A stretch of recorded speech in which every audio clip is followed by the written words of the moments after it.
Good morning students. Today I will teach you complex permanent tissue. आज हम पढ़ेंगे जटिल स्थायी ऊतक। इससे पहले हमने सरल स्थायी ऊतक के अंतर्गत पैरेन्काइमा, कोलेनकाइमा और स्क्लेरेन्काइमा के बारे में पढ़ा। अब ये जटिल स्थायी ऊतक एक विशेष प्रकार का ऊतक होता है जिसमें जो उसकी कोशिकाएं होती है जिनसे मिलकर वो बनता है, उनकी संरचना अलग अलग होती है, किंतु वो मिलकर एक जैसा कार्य संपन्न करते हैं, इसलिए वो जटिल स्थायी ऊतक बनाते हैं। और ये जो ऊतक होते हैं ये विभिन्न प्रकार की कोशिकाओं से मिलकर बनते हैं। इनको संवहन ऊतक भी बोला जाता है, वैस्कुलर बंडल टिश्यू इनको कहा जाता है। इसके अंतर्गत दो प्रकार के ऊतक आते हैं, एक जाइलम ऊतक और एक फ्लोएम ऊतक। तो सबसे पहले जाइलम ऊतक के बारे में पढ़ते हैं।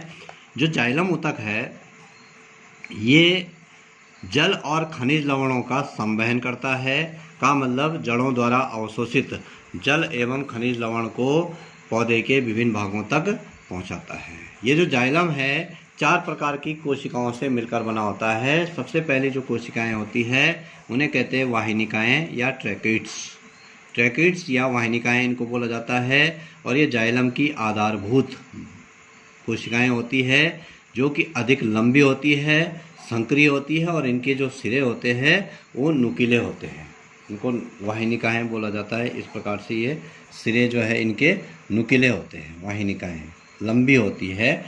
और परिपक्व होने पर कोशिकाएं मृत हो जाती है। इनकी भित्तियों में अनेक गर्त पिट्स पाए जाते हैं, इस प्रकार के ये गर्त कहलाते हैं, पिट्स कहलाते हैं। दूसरे प्रकार की है वाहिकाएं, ट्रैकिया या वेसल्स उनको बोला जाता है। ये कोशिकाएं रचना और कार्य में बहुत कुछ ज़्यादातर जो है वाहिनिकाओं के समान ही होती है। ये लंबी और बेलनाकार होती है, इस प्रकार से ये वेसल्स कहलाती है। और आंतरिक संरचना इस प्रकार की होती है इसकी, इस प्रकार से ये वेसल्स कहलाती है। उसके बाद आता है जाइलम पैरेन्काइमा। जाइलम पैरेन्काइमा जो है उसके साथ साथ ही पैरेन्काइमाटस जो टिश्यू होते हैं उसी प्रकार, जैसे हमने इससे पहले मृदुतक के बारे में पढ़ा, ये सहायक होते हैं उसमें। और ये जो है भोजन संग्रहण का कार्य करते हैं जाइलम के लिए। चौथा जो कोशिका होती है जाइलम फाइबर या जाइलम रेशे या जाइलम स्क्लेरेन्काइमा इसको बोला जाता है। और ये भी जाइलम जो कोशिकाएं हैं उनके साथ संयुक्त हुए रहते हैं और इसका काम होता है जाइलम की सुरक्षा करना, उसको जो है सुरक्षा प्रदान करना, उसको दृढ़ता प्रदान करने का कार्य इसके द्वारा किया जाता है। तो इस प्रकार से ये चारों कोशिकाएं जो है मिलकर जो कार्य करती है, मुख्य रूप से वाहिनिकाएं जो वाहिकाएं होती है वो जड़ों द्वारा अवशोषित जल और खनिज लवण को पौधे के विभिन्न भागों तक संवहन करने का कार्य उनके द्वारा किया जाता है। दूसरे प्रकार का जटिल स्थायी ऊतक है फ्लोएम।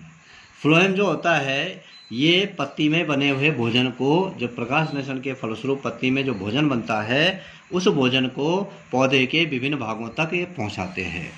और इसकी भी जो है 4 प्रकार की कोशिकाएं इसमें भी पाई जाती है। जैसे पहली है इसमें चालनी नलिका, सीप ट्यूब्स इसको बोला जाता है। ये पतली भित्ति वाली चौड़ी गुहा, जो इसकी कैविटी होती है वो चौड़ी होती है और नलिकाकार जीवित कोशिकाएं होती है, ये लाइव होती है। और फ्लोएम का मुख्य भाग इनके द्वारा बनाया जाता है। ये कोशिकाएं परस्पर जुड़ी रहती है, आपस में जो है ये जुड़ी रहती है और इनकी अनुप्रस्थ भित्तियां जो है परफोरेटेड होती है, मतलब छिद्रयुक्त होती है। इस प्रकार की संरचना बनाती है ये छिद्रयुक्त, इस प्रकार से। तो इसको चालनी नलिका बोला जाता है, इस सीप ट्यूब या चालनी नलिका। और चालनी नलिका जो होती है घुलित अवस्था में शर्करा का स्थानांतरण करती है, यहाँ से जो है शर्करा जो है आगे बढ़ता है। दूसरी है साथी कोशिका। साथी कोशिका जो है इसी के साथ, इस प्रकार से इसी के साथ जो है जो कोशिकाएं जुड़ी रहती है उसको साथी या कंपेनियन सेल या साथी कोशिका उसको बोला जाता है। ये इसकी सहायता करती है। और इस प्रकार से ये पतली भित्ति वाली होती है, सघन कोशिका द्रव्य वाली होती है और बड़े केंद्रक वाली होती है। तीसरी होती है फ्लोएम पैरेन्काइमा। जैसे जाइलम पैरेन्काइमा होता है उसी प्रकार से फ्लोएम पैरेन्काइमा होता है। इनके साथ जो है छोटे छोटे पैरेन्काइमाटस टिश्यू जो है इस प्रकार से जुड़े रहते हैं, जो कि भोजन संग्रह का कार्य करते हैं। और वो भोजन संग्रह, वो भोजन जो है वो फ्लोएम के कार्य काम आता है। चौथे प्रकार की जो कोशिका होती है वो कहलाती है फ्लोएम फाइबर या फ्लोएम स्क्लेरेन्काइमा। और इसका काम होता है भोजन, इसको जो है दृढ़ता प्रदान करना। इस प्रकार से 4 प्रकार की कोशिकाओं से मिलकर फ्लोएम का भी निर्माण होता है। फ्लोएम का काम होता है पत्ती में बने हुए भोजन का पौधे के विभिन्न भागों तक उसको पहुंचाना।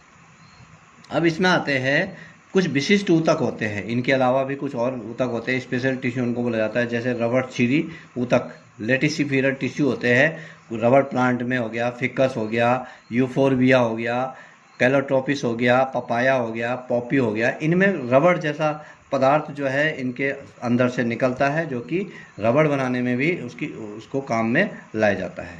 दूसरे प्रकार के ऊतक होते हैं ग्रंथिल ऊतक, ग्लैंडुलर टिश्यू होते हैं, जैसे कि कई पौधों से जो है टैनिन निकलता है, जैसे सुपारी से हो गया, कत्था से हो गया, गोंद निकलता है कई पौधों से तेल निकलता है, तो वो जो है ग्रंथिल ऊतक कहलाते हैं।